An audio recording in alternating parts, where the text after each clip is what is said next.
दासक इजोत में अहाँ के स्वागत अछि। यह कार्यक्रम हमरा के एकटा अवसर प्रदान करै छै कि हम बाइबल सँ जुड़ल चीज के अध्ययन क सकी आ यह जानू कि हमरा जीवन के लेल परमेश्वर के इच्छा की अछि। ई उद्देश्य के संग हम यह कार्यक्रम अहाँ के लेल प्रस्तुत क रहल छी। कृपया क देखू आ सुनू ताकि परमेश्वर अहाँ के जीवन के मार्गदर्शक ठहरे।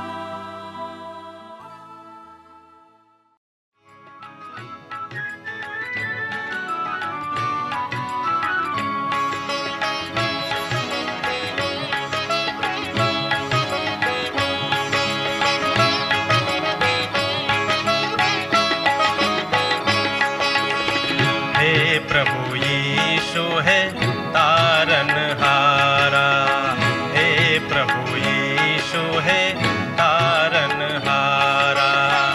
यूहन्ना के तैर देलो, लाजरस के प्राण बचेलो। यूहन्ना के तैर देलो, लाजरस के प्राण बचेलो। मरथा के आश पूरेलो, हमर थिकऊ आहा बड़ प्यारा।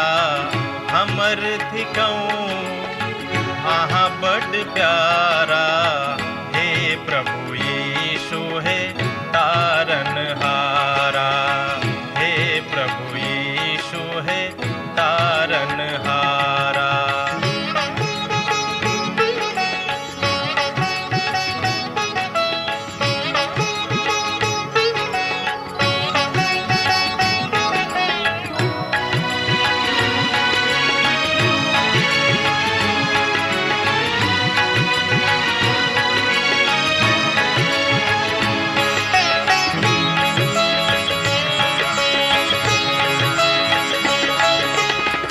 सकल निधान करुणा निधि यीशु, सकल निधान करुणा निधि यीशु।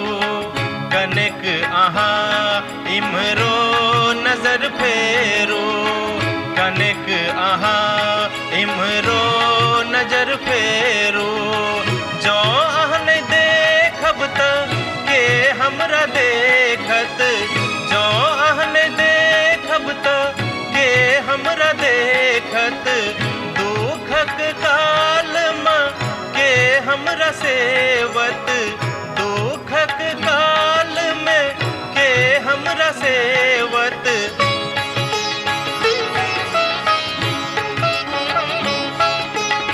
सत्यक बाट देख लो चलू हमरा, सत्यक बाट देख लो चलू हमरा।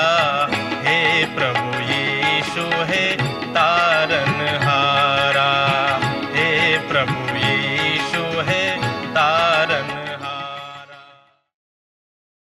आशा के इजोत मैथिली कार्यक्रम में हम एक बेर और अहाँ के अभिनंदन प्रभु यीशु मसीह के मीठ आ पवित्र नाम से कह रहल छी। आजुक दिन हमरा सब 4 अध्याय के 12 पद से आरंभ करब, अर्थात 12 पद से लऽ कऽ 19 पद धरि जायब। हमर विश्वास अछि, आशा अछि, हमर एहि बातक मीमांसा अछि कि अहाँ सब प्रभु यीशु मसीह में आनंदित होइब। अध्यापता से हो अहाँ सबक आनंदित हेता। और हमरा संगे 12 पदक देखियौ। हे प्रिय, जे दुख रूपी आगि अहाँ के परखावल गिला से अहाँ के भड़कल अछि, एहि बात से ई बुझ के अचंभा नहीं करब जे कोनो अनोखा बात अहाँ के ऊपर बीत रहल अछि। ए बातक हमरा लोकनि पहिल पत्रसक पोथी 4 अध्याय के 12 पद में देखै छी। विचार करियौ, ई कोनो अनजान चिंता नहीं छल जे आगि जकाँ एकटा विचार छल। एहि परीक्षा के काज छल वा ई परीक्षा के घड़ी छल। असताव हमरा सभक जिंदगी में जहने आबैत अछि, हमरा सब बड़ आक्रोश व्यक्त करैत छी। एना बुझियौ जे कोनो बात नव हमरा सभक लेल नहीं भऽ रहल अछि। आ ई सेहो नहीं बुझियौ कि जतेक दुख अहाँ उठा रहल छी वा हम उठा रहल छी, ओतेक आर केओ दोसर गोटे दुख नहीं उठा रहल छथि वा हुनका जिंदगी में नहीं आबि रहल छथिन, वा एहि तरहक दुख हुनका सभक जिंदगी में नहीं आबि रहल छनि। एहिठाम हमरा सब प्रभुक दासक किछु महान बातक दिस ध्यान लऽ जायब। जय बातक अनुभव ओ अपन जिंदगी में कयने छलाह आ हमरा सभक लेल लिख कऽ सुजोग में राखने छलाह।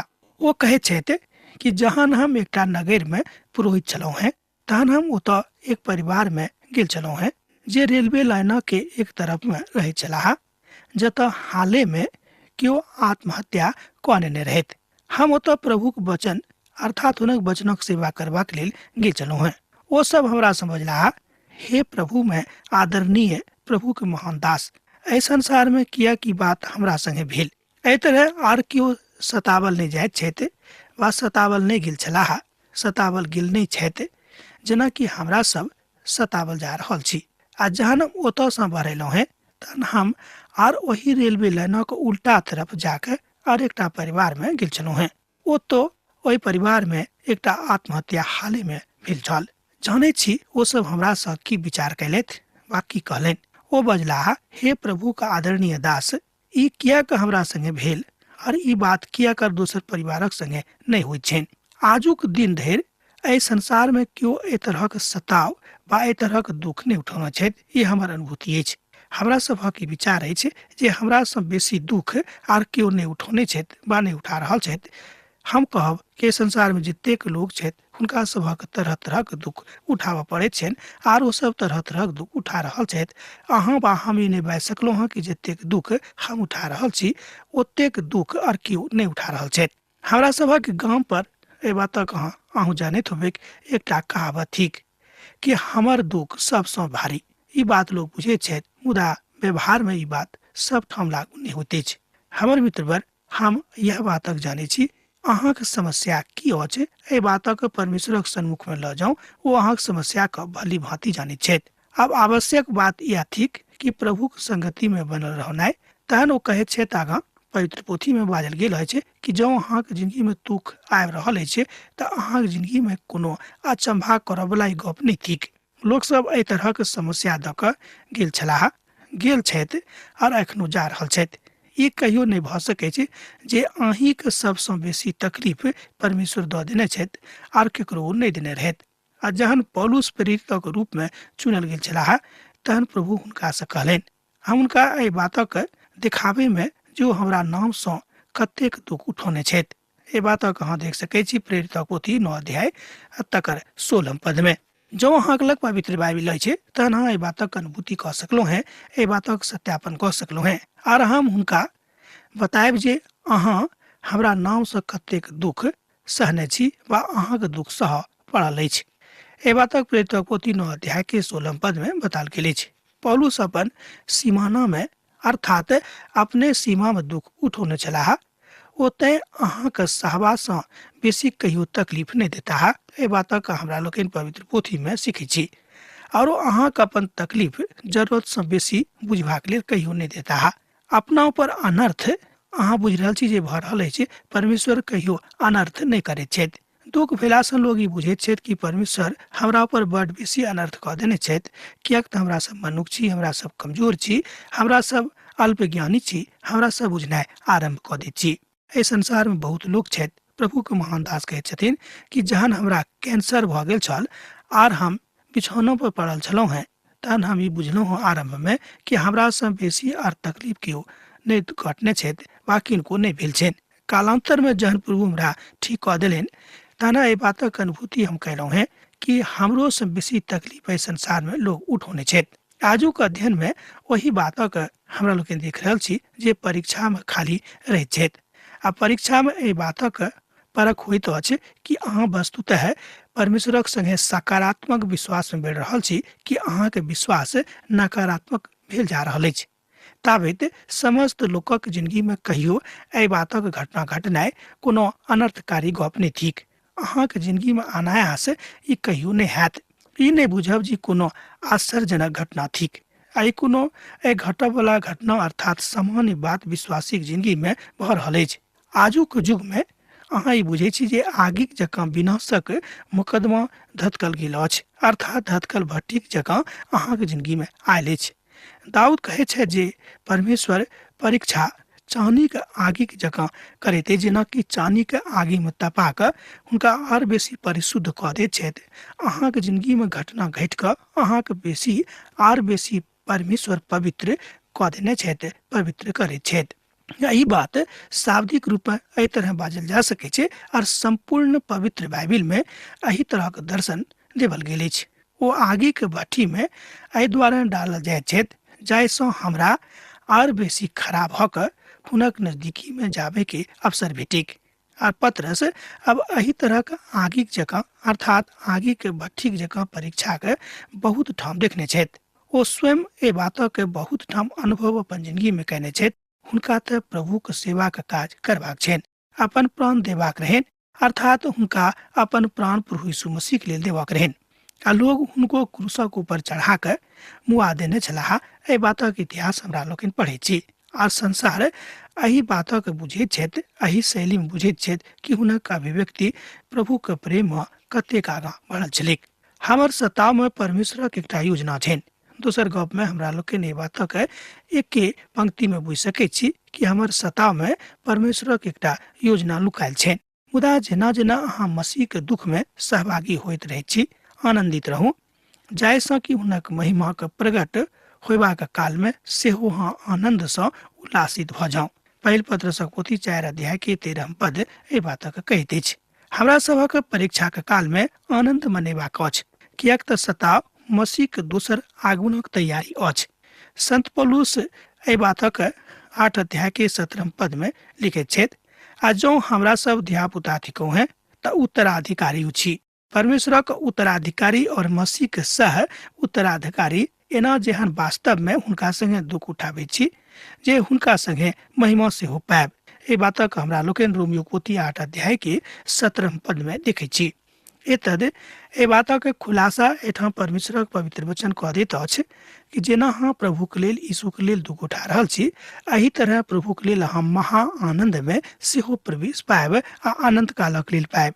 एहिठाम एहि बातक बड़ स्पष्ट कयल गेल अछि जे मसीही जिंदगी जीवा में कोनो शौर्य काज नहीं करबाक अछि, अर्थात कोनो घमंडक काज नहीं करबाक अछि आ कोनो आसान बाट से होई नहीं थिक।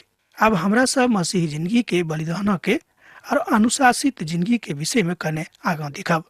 वो हमरा सभक हकार दऽ रहल छथि, किए त प्रभु यीशु मसीह के हम अहाँके बजौने छी हकार दऽ कऽ। जन हम अहाँके हकार दिलहुँ हँ तऽ एहि द्वारा दिलहुँ हैं कि अहाँ सब हमर उद्धारक अनुभव में आगाँ बढ़ै छी। मुदा एहि उद्धारक के अनुभव में जतेक काल धरि अहाँ धरती पर छी अहाँके दुख होइत और अहाँ एहि दुख में और बेसी आनंदित भऽ कऽ हमरा संगे उल्लासित भऽ सकलहुँ हैं। हुनका लेल बा हुनका संगे दुख उठाबै में कहियो कोनो तरह कोताही वा कंजूसी नहीं करब। परीक्षा अर्थ जहन अहाँ बुझ जायब तहन अहाँके प्रभुक अनुभूति आ हुनक अनुभूतिक आनंद सेहो हैत। आ तहन ई होइत जे हमरा सब हुनका सन्मुख में ठाढ़ होइब आ हुनका सन्मुख में ठाढ़ होबा जोग बनि गेलहुँ हैं। आ तहन ओहि काल में हमरा सभक संगे संत पौलुसो सेहो हेताह, किएक तो स्वयं बड़ सताव सहने छलाह। और आजुक युग में किछु लोग पत्रसक आलोचना सेहो करैत छथि।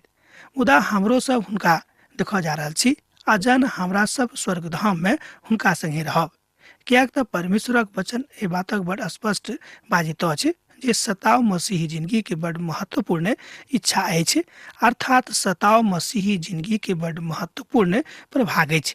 सताव अहाँके जिंदगी में विकासक आनैत अछि आ विकास अछि मसीही जिंदगी के। किएक त मसीही विवाह में हमरा सब ए बातक देखे छी कि सामान्य और असामान्य दोनों तरह के गप हो सकै छै, मुदा सताव मिला जुला कर हमरा सबक जिंदगी में आनंद का आनैत अछि। और मसीही घर में अर्थात जतेक विश्वासी परिवार छथि हुनका सबक परिवार में ठीक एही तरह के बात होइत अछि। हमर मित्रवर, हम एहि बात में हिसाब में देखैत छी आ हमर सहमति सेहो यह थिक। हम अपन सहमति सेहो अभिव्यक्त करैत छी कि जे केओ दुख उठा रहल छथि, जे केओ सतावल जा रहल छथि, जे केओ प्रभु यीशु मसीह के लेल अपन जिंदगी बिता रहल छथि, हुनक जिंदगी धन्य भऽ गेल छनि आ प्रभु के सन्मुख में अपन नीक अवस्था में जहन ओहि धरती पर दोसर बेर औताह बहुत आनंदित भऽ कऽ हुनका सन्मुख में ठाढ़ हेताह। अर्थात खराई के साथ जिंदगी बितौनाइ विश्वासी के एकटा महत्तम कर्तव्य छनि। किएक त एही आशा में रहबाक अछि, किएक त एही अनुशासन में हमरा सभक स्वयं के पदस्थापित करबाक अछि कि मसीह के जे अनुशासन अछि वही अनुशासन में हमरा सब जहाँ दुख उठा रहल छी तहन पवित्र बाइबलक अनुसार ई बात हमरा सभक जिंदगी में कालांतरित भऽ जाइ छै आ प्रभु हमरा सभक सन्मुख में प्रकट भऽ जाइत छथि। पहिल पत्रसक पोथी 4 अध्याय तक 14 पद एहि बातक कहैत अछि, आ जँ मसीहक नामक खातिर अहाँक निंदा कयल जाइत अछि तऽ अहाँ धन्य छी, किएक तऽ महिमाक आत्मा जे परमेश्वरक आत्मा अछि अहाँमे वास करैत अछि। एहि बातक हमरा लोकनि पहिल पत्रसक पोथी 4 अध्याय तकर 14 पद में देखलहुँ हैं। ई तऽ बड़ विचित्र बा अनजान भाषा अछि। पता नहि ई ग्रीक अछि कि अंग्रेजी अछि वा की अछि, मुदा मसीहक लेल जे दुख उठाबैत छथि वा हुनक नामक लेल जे दुख उठौने छथि, अहाँ एहि बातमे आनंद मनाउ, पत्रस कहैत छथि, किएक तऽ परमेश्वरक आत्मा अहाँमे निवास करैत छथि। आ हम तऽ पुनः बाजब जे सताव मसीह के महिमा के प्राप्ति के अग्रिम चिट्ठा अछि।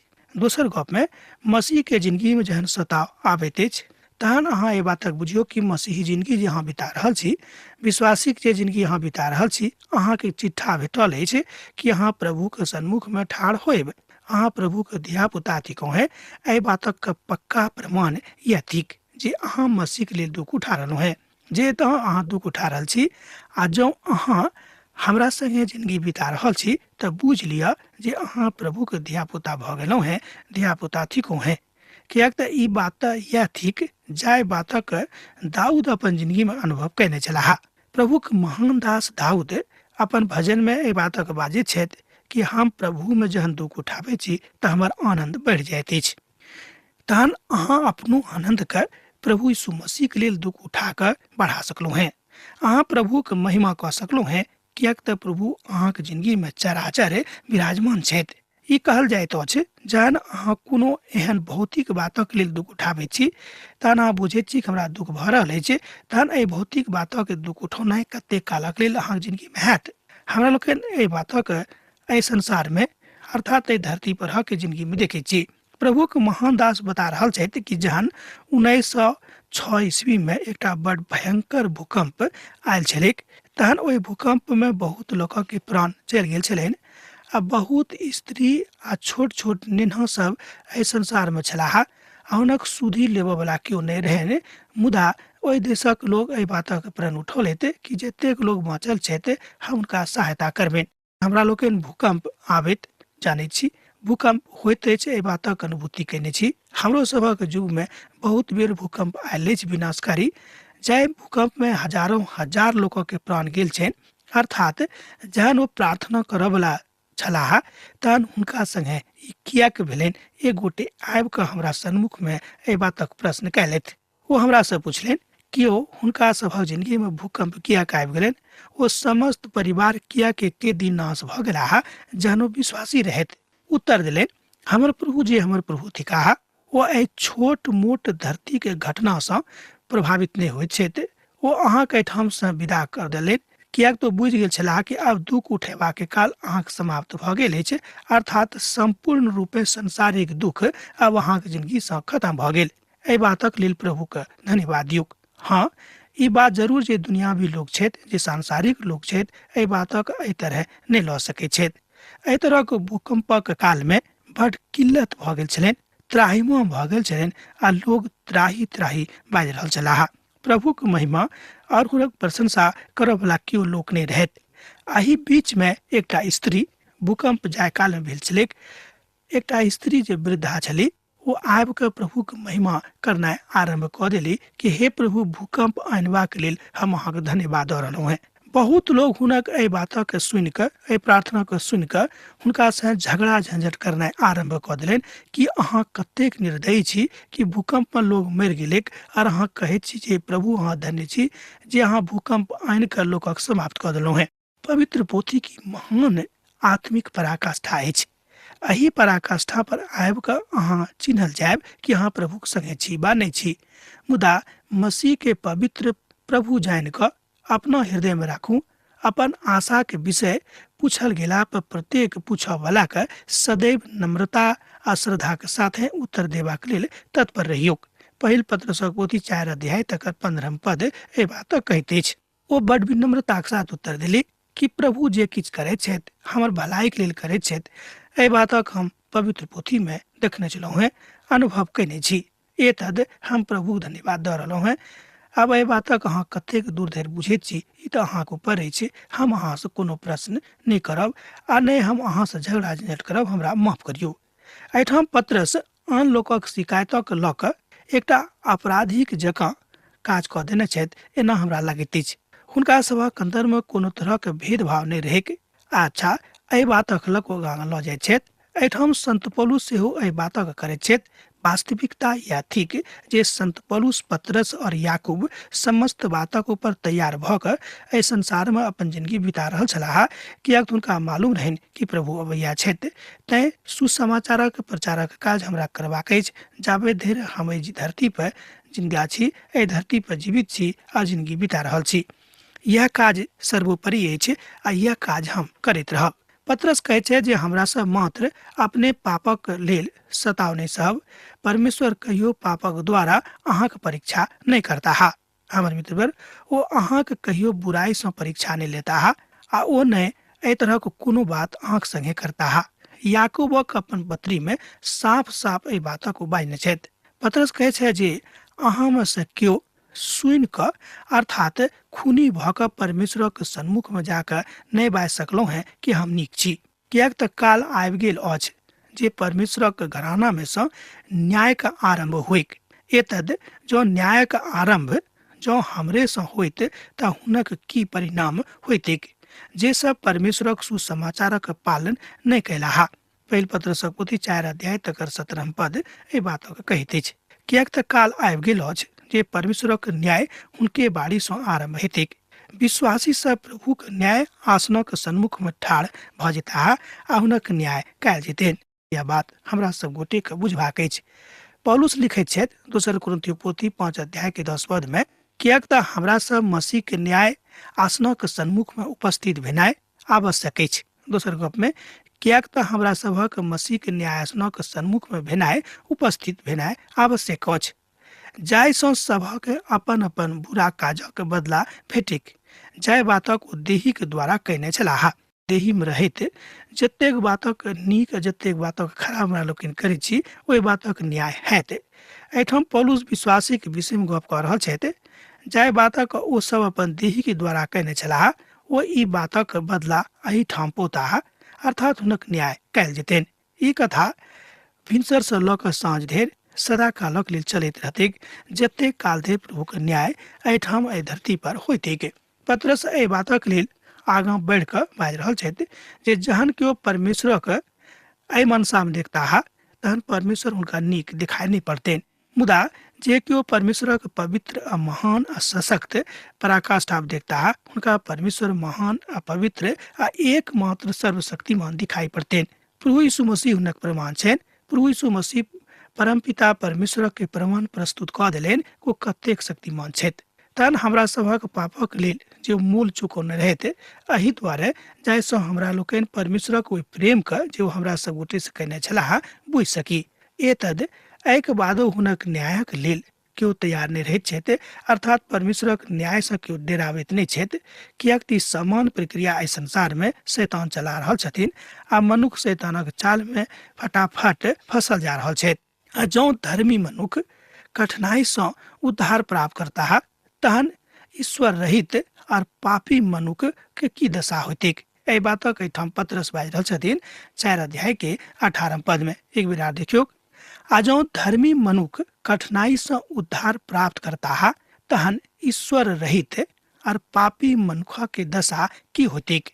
दोसर शब्द में, विश्वासी सब मसीह के देही के द्वारा और मसीह के मृत्यु के द्वारा और विश्वास के द्वारा उद्धार पोता है।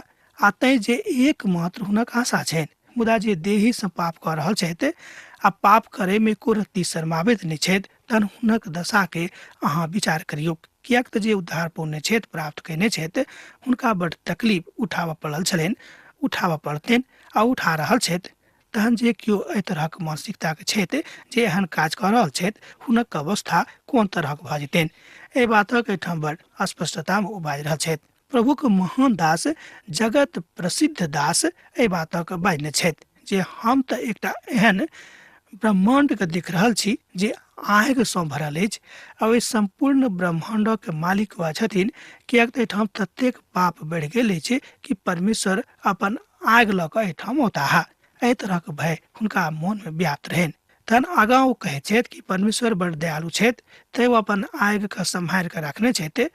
आर जतेक लोग प्रभु के अपन उद्धारकर्ता के रूप में ग्रहण कयने छथि, ओहि बातक अपन जिंदगी में लऽ कऽ आगाँ बढ़ै छथि। प्रभु के एकटा महान दास जे अपन देश में आयल छलाह, एहि बातक अनुभूति के अपन लेखनी सँ व्यक्त कयने रहथि। ओ कहै छथिन कि जौर भऽ कऽ नहि, मुदा प्रभुक संगे चलनाइ महान काज अछि। खाली जौर भऽ कऽ चलनाइ नीक नहि, मुदा प्रभुक संगे जौर भऽ कऽ चलनाइ नीक अछि। अहाँ एकता में रहू, एहि बातक लेल पवित्र पोथी में बहुत ठाम लिखल गेल अछि। मुदा अहाँक एकता नीक बातक लेल हुएक, कोनो खराब बातक लेल एकता अहाँक नहि हुएक। ओ बड्ड धन्यवादक बात रहैक जे केओ एकता में चलै छथि, प्रभुक एकता में। बड्ड नाम इएह होइत।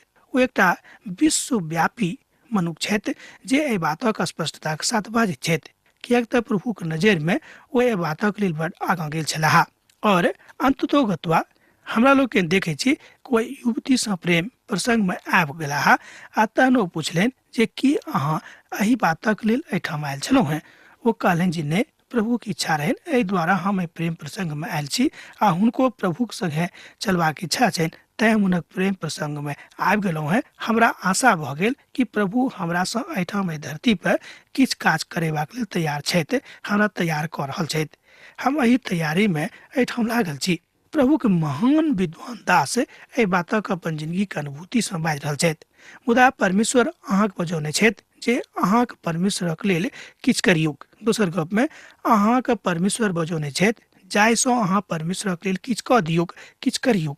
ओ स्त्री तऽ वास्तव में विश्वासी छलीह, आ तैं हुनका पुनः एहिठाम पठाओल गेलनि कि अहाँ ओतऽ जाकऽ अपन प्रभुक लेल किछु काज करियौ। यह बात एहिठाम बताओल गेल अछि। आ जँ धर्मी बा कठिनाई सँ एहि बातक प्राप्त करता है तऽ दोसर गोटे के की हेतै। अब आजुक अध्ययन हमरा एहिठाम समाप्त करबाक आज्ञा दिअ। दोसर दिन दोसर कार्यक्रम में अहाँ से पुनः भेंट हैत। आमीन। हमर विश्वास अछि कि ई कार्यक्रम अहाँके लेल लाभदायक सिद्ध अछि। हम चाहै छी कि अहाँ अपन आशीषके हमरा संग साझा करू। जँ अहाँ के नजीक बाइबल सँ आ जीवनसँ संबंधित कोनो प्रकारके प्रश्न भऽ सकै अछि तऽ अपन समस्याके लेल प्रार्थना करबाके लेल जँ चाहै छी तऽ हमरा फोन नंबर पर जरूर संपर्क कऽ सकै छी। परमेश्वर अहाँ सबके लेल एकटा सुंदर, सुखद, आनंदित दिन प्रदान करैक।